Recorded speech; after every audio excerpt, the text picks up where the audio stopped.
Is Mrs. Sinéad Clancy agus tá méid obair mar Dearthóir Léiriúcháin an seo I Hollywood 911. Maybe someone heard. Another 911 call? Daddy, help us, he's inside! Thosaigh méid sa tionscal seo fadó.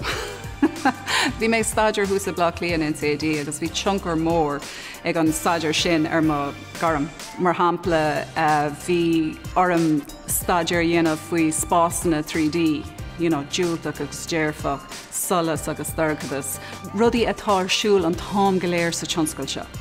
Bhí mé díreach genta le cláiste agus thosaigh mé ag obair pílóta le Tina G dar bannam ordrí le Rory Oibríonn agus bhí 500 punt agam chun set nniu a dhéanamh. So rinne mé an set le cardboard, paint agus leite. Thula Roger Corman faoin set seo, fuair sé greengraph den set agus dúirt sé leis an léiriúir Hire That Girl. Agus sinné hús má Gairm. Bhí mé ag obair le Roger Corman ag an tám agus fuair mé glíoch ó Ellie Woods agus dúirt sílam go raibh sé géirí cabhair le dearthóir na setna ag Brosnarún. Agus sé tíotá ceann na setin is fearr ar a dhearra mé riamh. Is spráilim an set sin. Tá na léanta an fada, cai mé sin ará.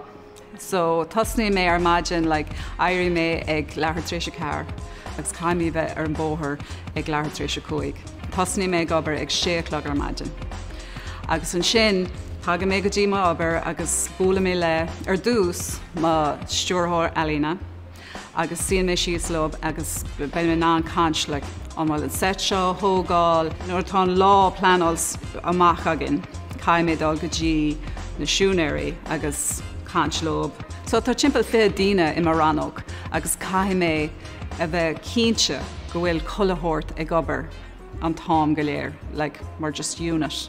Tá gá dearthóir set agam, ceann a bheith scríomh leis an lámh agus ceann a bhí ar riabadóir. Agus I mo thuairm sé sin an bealachas fearr an job a dhéanamh. So tá bhuileann an colathóirt ag chuir síos ar pápéir agus tá sían an 3D model a dhéanamh, bhín mé ná dul's jazz a set agus colit in eiscint. Má tá duine cinnt just tosnú sa tionscal seo, cai mé rá Jenny.